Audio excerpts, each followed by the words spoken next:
अस्सलामुअलैकुम रहमतुल्लाहि वबरकातुहू। Welcome back to my channel. ज़ाहिर सी बात है कि हर काम के लिए एक परमिट होना चाहिए, चाहे वो कन्फाइंड स्पेस का वर्क हो, चाहे वर्क एट हेड का वर्क हो, चाहे हार्ट एक्टिविटी हो, जो भी ऐसी एक्टिविटी या काम हो, हर काम के लिए सेपरेटली परमिट होना चाहिए। तो इसी तरह आज हम क्वेश्चन नंबर 7 से स्टार्ट करेंगे, ठीक है, जिसका नाम है परमिट वर्क सिस्टम। और परमिट वर्क सिस्टम को हम शॉर्ट में PTW भी कह सकते हैं। आज क्वेश्चन नंबर 7 से हम स्टार्ट लेंगे, what is permit work system. आखिर परमिट वर्क सिस्टम है क्या चीज़। देखो, आपने एक बात को ज़हन नशीन करना है, चाहे वर्क साइट पर कोई भी ऐसा एक्टिविटी जारी हुआ हो, तो हर एक्टिविटी के लिए काम करने से पहले एक PTW प्रोवाइड करना होता है।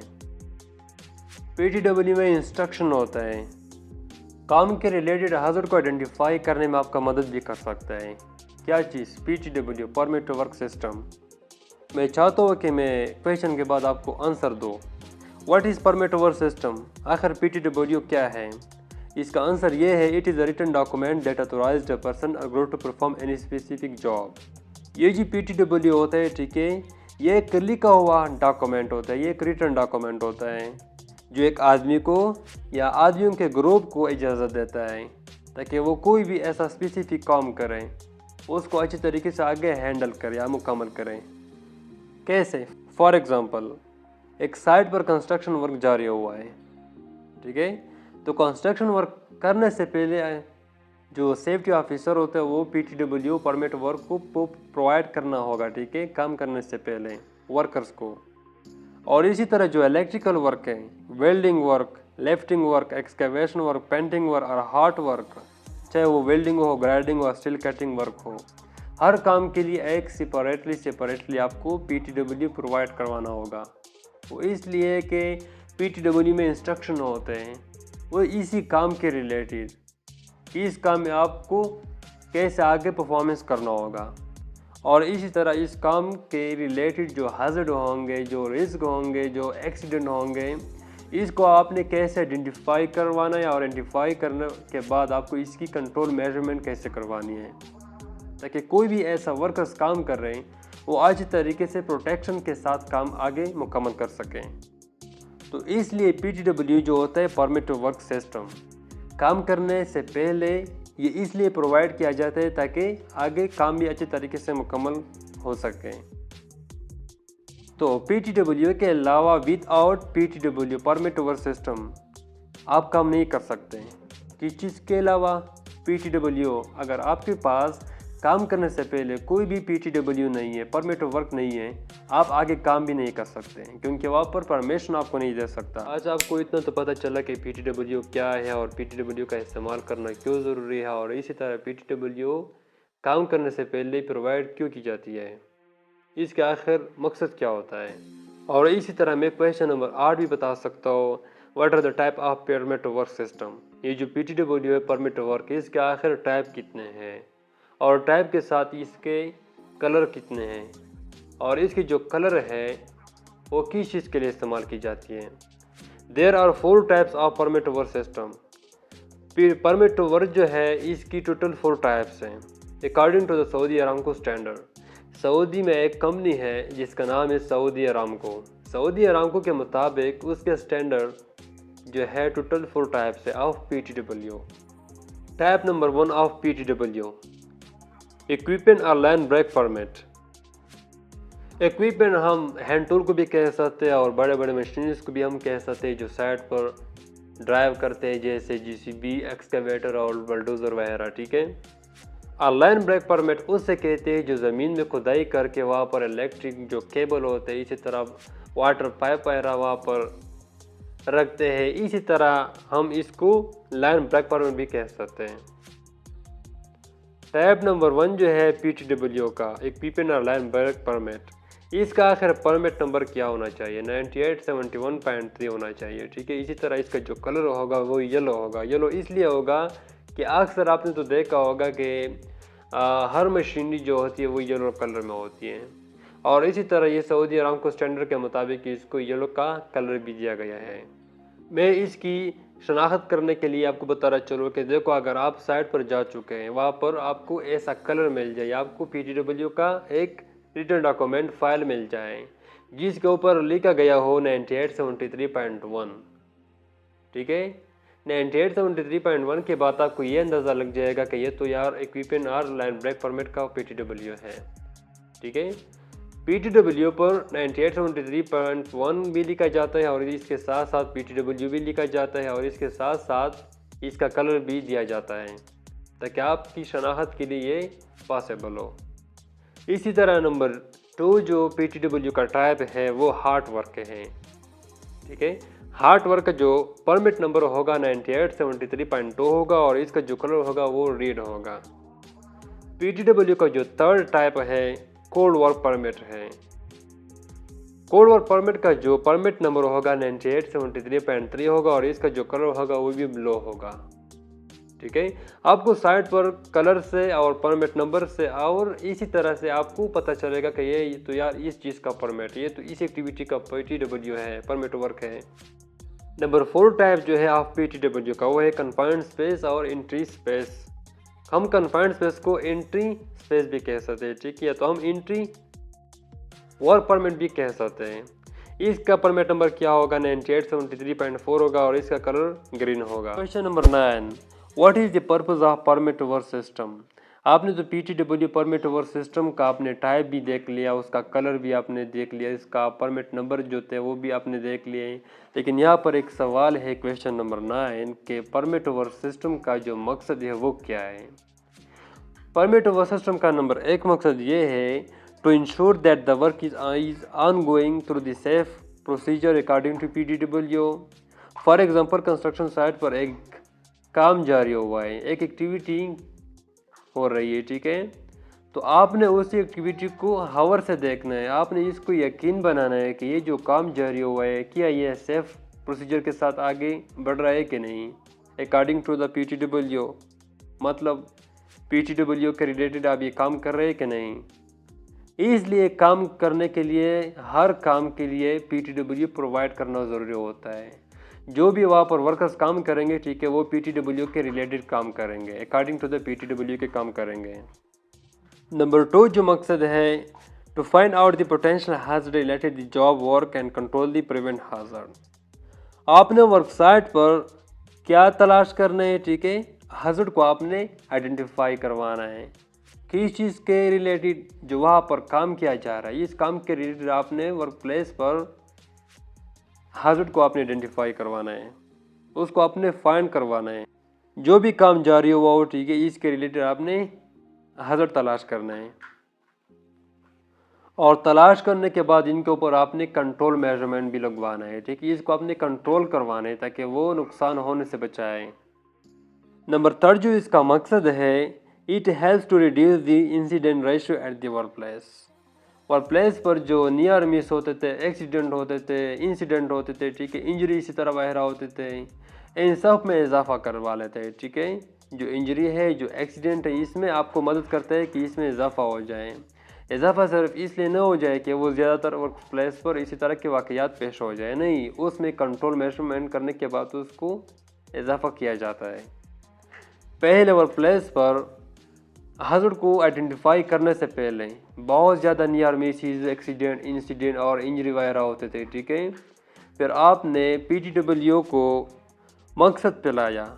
ठीक है, पहले तो आप वर्क प्लेस पर आ गए, आपने वर्क प्लेस पर ये यकीन बनाया कि यहाँ पर तो कुछ भी इस तरह का एक्सीडेंट वगैरह नहीं है। ठीक है, एक मकसद हो गया। दूसरा मकसद ये है कि वर्क के रिलेटेड आपने हैज़र्ड को आइडेंटिफाई किया, इसको आपने फाइंड आउट किया। ठीक है, इसके बाद आपने क्या किया, इसके ऊपर आपने कंट्रोल मेजरमेंट करवा लिया ताकि नुकसान होने वाले जो होते इसको आपने कंट्रोल किया।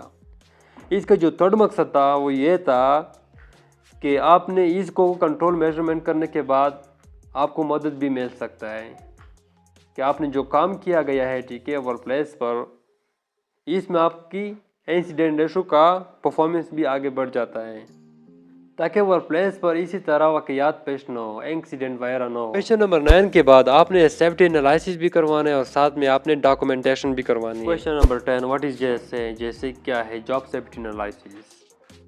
देखो, काम करने से पहले जैसे भी बनाना बहुत ज़रूरी होता है। ठीक है, जैसे में क्या किया जाता है, इसका आंसर ये है जैसे ही documented safety procedure and step by step analysis of any particular job. जैसे जो है ये एक डॉक्यूमेंटेड सेफ्टी प्रोसीजर होता है, ठीक है। जैसे जब भी की जाती है वो डॉक्यूमेंटेशन प्रोसीजर के साथ की जाती है, और जो वर्क प्लेस पर एक्टिविटी जारी होती है, ठीक है, इनको स्टेप बाय स्टेप आगे डिवाइड किया जाता है to determine the safe working procedure. और वर्क प्लेस पर जो ज़्यादातर काम किए जाते हैं, एक्टिविटी जारी होती है, ठीक है, इनको एनालिसिस भी किया जाता है, इनको देखा भी किया जाता है ताकि ये जो काम जारी हुआ है क्या ये सेफ वर्किंग प्रोसीजर के साथ आगे काम जारी हुआ है कि नहीं, इसे मालूम करना पड़ता है। इसका मतलब यह होता है it means the to break the job down into steps. ये जो काम होंगे, जो एक्टिविटी ज़्यादातर होंगे, ठीक है, इनको जो है स्टेप बाय स्टेप आगे डिवाइड किया जाता है ताकि काम भी जल्दी हो जाए और हमारा टाइम भी लॉस ना हो जाए। वर्क जैसा जैसे कि टाइप भी होते हैं, स्टेप्स अब जैसे कैसे। नंबर 1 जो टाइप है अब जैसे का लोकेट द जॉब और सेलेक्ट द जॉब। जब भी कंस्ट्रक्शन साइट पर वर्कर काम करते हैं, ठीक है, तो पहले क्या करते हैं, जॉब को देखते हैं, काम को देखते हैं, फिर उसके बाद उसकी सिलेक्शन की जाती है। ये किसी भी वर्कर्स की मर्जी से नहीं होता है, लेकिन उसको आगे जो काम प्रोवाइड किया जाता है, ठीक है, उसका जो ओनर होता है, इसका जो सीनियर होता है, वो इसके लिए काम देखता भी है और इसको सिलेक्शन भी करवा देता है। नंबर 2 जो टाइप है अब जैसे का break the job down into steps. Work place पर इसी तरह जो ज़्यादातर एक्टिविटीज़ होती है, फॉर एग्जांपल वर्क प्लेस पर एक वेल्डिंग कटिंग का काम जारी हुआ है, ठीक है, दूसरा वर्किंग एट हाइट का काम जारी हुआ है, ठीक है, तीसरा जो कन्फाइंड स्पेस का काम जारी हुआ है, ठीक है। इसको क्या करते हैं, 1 बाय 1 इसको आगे ब्रेक करते हैं। ब्रेक का मतलब इसको आगे डिवाइड करवाना होता है। नंबर 3 जो टाइप है अब जैसे का डिस्क्राइब द पोटेंशियल हाजर इन स्टेप्स। वो कोई भी आगे काम करे 1 बाय 1 स्टेप पे वो हाजर को डिस्क्राइब कर सके, इसको देख सके कि नुकसान या हाजर किस चीज़ से पहुंचने वाला है। नंबर 4 जो टाइप है आप जैसे का आइडेंटिफाई द कंट्रोल मेजरमेंट, ठीक है, ये मेजर नहीं है, ये कंट्रोल मेजरमेंट है। टाइप नंबर 4 में कंट्रोल मेजरमेंट क्यों दिया गया है कि इसको आपने आइडेंटिफाई करवाना है। फॉर एग्जांपल सीनियर ने या सेफ्टी ऑफिसर ने या सेफ्टी सुपरवाइज़र ने आपको आगे काम दिया, इसके आपने सिलेक्शन करवाए, ठीक है, इसको आपने डिवाइड भी करवा लिया और काम के अंदर आपने हाजर को भी देख लिया, ठीक है, इसको आपने तलाश भी कर लिया और तलाश करने के बाद आपको कंट्रोल मेजरमेंट भी करवाना होगा, ठीक है, इसको आपने कंट्रोल करना होगा ताकि कोई भी बंदे को नुकसान ना हो, कोई भी वर्कर को नुकसान न पड़े। टाइप नंबर 5 जो है अब जैसे का implement this safety control measure practically on site. वो जो आपने आइडेंटिफाई किए थे हाजर को, इसके बाद आपने कंट्रोल मेजरमेंट भी स्टार्ट कर लिया, ठीक है। इसके बाद आपने क्या किया, हाजर को भी आपने इम्प्लीमेंट किया। इम्प्लीमेंट का मतलब है एक चीज़ का खात्मा करना। ये जो सेफ्टी कंट्रोल मेजरमेंट थे इसको आपने प्रैक्टिकली साइट पे ख़त्म करवाने होंगे, ठीक है, वो प्रैक्टिकली ख़त्म करने होंगे साइट पर। इसी तरह आपको जैसे का भी पता चला, लेकिन आपने जैसे कि जो बेनिफिट्स होंगे, इनके जो फ़ायदे होंगे, इनके बारे में भी आपको इल्म होना चाहिए कि आखिर यहाँ पर काम करने से पहले जो ऐसे की जाती है, जॉब सेफ्टी एनालिसिस की जाती है, इनके भी तो बेनिफिट्स भी ज़रूर होंगे, ठीक है, इनके फ़ायदे भी ज़रूर होंगे, आपने ये भी सीख लेनी है। तो इसका आंसर कुछ ऐसा है, इट इज़ आइडेंटिफाई द हाजर step by step in a particular job. जैसे क्या करते हैं काम के दौरान वो स्टेप बाय स्टेप जितने भी हाजर होंगे, ठीक है, काम के अंदर उसको भी आइडेंटिफाई करेंगे, ठीक है, उसको भी ऐसे फाइंड आउट करेंगे, उसको भी ऐसे तलाश करेंगे कि इसी काम के अंदर ये हाजर मौजूद है। It helps to control the accident ratio at the work place. आपने वर्क प्लेस पर जैसे के अंदर आपने हाजर को भी फाइंड आउट किया, ठीक है, इसको आपने हाजर भी तलाश किया, हाजर के बाद आपने risk, accident, near miss incident को भी ऐसा तलाश किया, ठीक है, इसके बाद, और ये सब नुकसान पहुंचने वाले ऐसे वजूहात जो आपने तलाश किए, तो इसका मतलब ये हुआ कि जो एक्सीडेंट होने वाले थे, ठीक है, वो भी कंट्रोल में आ चुके हैं। और इसी तरह वर्क प्लेस पर एक्सीडेंट भी कंट्रोल हो गए। It also help increase the production ratio at the work place. इन सब चीज़ों को आइडेंटिफाई करने के बावजूद भी प्रोडक्शन रेशो करने में भी आपका इजाफा करवा सकते हैं, ठीक है। प्रोडक्शन रेशो का मतलब ये है कि जो ये रिस्क होता है, ये जो एक्सीडेंट होते हैं जो वर्क प्लेस पर किए जाते हैं, इसको आपने कंट्रोल करवा लिया, ठीक है। इसमें क्यों इजाफा किया जाता है, इसको क्यों इंक्रीज़ किया जाता है, वो इसलिए इंक्रीज़ किया जाता है कि दोबारा इसी तरह का एक्सीडेंट या इसी तरह के इवेंट वगैरह ना हो, वो तो आपने ऑलरेडी कंट्रोल किया है, ठीक है। यहाँ पर इसलिए यहाँ पर दिया गया है, it also help increase the production ratio eight the work place पर जो प्रोडक्शन रेशो होता है, ठीक है, इसमें पर आगे इजाफा किया जाता है। क्वेश्चन नंबर 11 के बाद आपको यहाँ पर एक बहुत ही अच्छे तरीके से मैप दिया गया है, ठीक है। इंसिडेंट रिपोर्टिंग प्रोटोकॉल जो होते हैं कि आपने इंसिडेंट नियर मिसेस और एक्सीडेंट को आपने कैसे रिपोर्ट करवाना है, ठीक है, इसके आपने प्रोटोकॉल कैसे करवानी है। आज हम रिपोर्टिंग और इन्वेस्टिगेशन, एक्सीडेंट इन्वेस्टिगेशन रीज़न के बारे में भी बात करेंगे कि वर्क प्लेस पर अगर एक बार एक्सीडेंट हुआ, 2 बार हुआ, कितनी भी बार हुआ, ठीक है, इनके बारे में रिपोर्ट बनाना क्यों ज़रूरी होता है और रिपोर्ट बनाने के बाद इसकी रिपोर्ट की इन्वेस्टिगेशन करना क्यों ज़रूरी होता है, ठीक है। इसके पीछे आखिर रीज़न क्या हो सकते हैं कि हर बार एक्सीडेंट का रिपोर्ट बनाना होता है, बाद में इन्वेस्टिगेशन भी दिया जाता है। तो इससे पहले आप क्वेश्चन नंबर 12 को देखें। How will make an accident report. अगर प्लेस पर एक्सीडेंट हुआ तो एक्सीडेंट के बाद आपने रिपोर्ट भी ज़रूर बनाना है, ठीक है। रिपोर्ट बनाने के कुछ वजूहात हो सकती है, कुछ फ़ायदे भी हो सकते हैं, कुछ नुकसान भी हो सकते हैं। अगर प्लेस पर एक्सीडेंट हुआ तो उनका रिपोर्ट कौन बनाएगा, ये बहुत अहम सवाल है। इसका आंसर कुछ इस तरह है, the concern area safety supervisor और safety officer will make an accident report. जिस एरिया पर, जिस प्लेस पर एक कंपनी ओनर ने या कंपनी मैनेजर ने एक सेफ्टी ऑफिसर को या सेफ्टी सुपरवाइज़र को उसको इंचार्ज लगा दिया गया है कि आपने अपने वर्कर्स को आगे इम्प्रूव करवाना है, ठीक है। जिस प्लेस पर, जिस एरिया पर सेफ्टी ऑफिसर या सेफ्टी सुपरवाइज़र का जॉब लगा हुआ है, ठीक है, जो इंचार्ज हो चुके हैं, वही एक्सीडेंट का रिपोर्ट बनाएंगे। वही वो 2 लोग होंगे जो एक्सीडेंट की रिपोर्ट बना सकते हैं। और प्लेस पर अगर एक्सीडेंट हुआ तो एक्सीडेंट का रिपोर्ट वर्कर के अलावा सेफ्टी ऑफिसर, सेफ्टी सुपरवाइज़र बना सकते हैं, लेकिन वर्कर नहीं बना सकते। रिपोर्ट बनाने के बाद वो क्या करेंगे, they will be submitted by contractor और sub contractor to the client within 24 hours.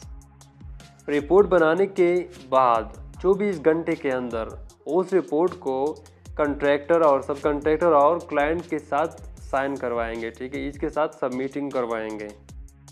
इन तीनों से साइन करेंगे, ठीक है, उसी रिपोर्ट के ऊपर, वो भी 24 आवर्स के अंदर। अगर आपने रिपोर्ट बनाया, फिर रिपोर्ट बनाने के बाद आपने इन 3 लोगों को, 3 लोग जो होंगे वो रिस्पॉन्सिबल होंगे, ठीक है, इन तीनों के ज़रिए आपने अगर साइन नहीं किया इसी रिपोर्ट के ऊपर, वो भी 24 आवर्स के अंदर, ये मसला, ये रिस्पॉन्सिबिलिटी आपके ऊपर भी आ सकती है। क्यों? अगर फॉर एग्ज़ाम्पल अचानक कंपनी में वो पुलिस आए, एक्सीडेंट हुआ है, ठीक है, एक बंदा मर रहा हुआ है, ऊपर से गिर कर नीचे उसका मौत हुआ है, तो इसके बारे में भी रिपोर्ट देखेंगे। कौन लोग देखेंगे? पुलिस देखेंगे, ठीक है, कि जो कंपनी में वर्कर्स काम करते थे उसका एक्सीडेंट रिपोर्ट आपने बनाया है कि नहीं। अगर बनाया है तो ठीक है, बनाने के साथ साथ आपने इन तीनों रिस्पॉन्सिबल पीपल्स के साथ आपने साइन भी करवा दिया गया है, ठीक है, रिपोर्ट के ऊपर। तो जाहिर सी बात है कि आपके लिए कोई भी परेशानी का सामना नहीं करना पड़ेगा, ठीक है। अगर आपने रिपोर्ट नहीं बनाया गया है तो हो सकते है कि पुलिस आपको ये भी कह सके कि ये सेफ्टी वायलेंस हुआ है, ये किसी ने उसको ज़बरदस्ती से कत्ल कर दिया गया है, या किसी ने इसका जो एक्सीडेंट किया गया वो भी ज़बरदस्ती से किया गया है। तो इसी तरह एक्सीडेंट का रिपोर्ट जो होता है वो अपनी जल्द बनाना होता है, ठीक है।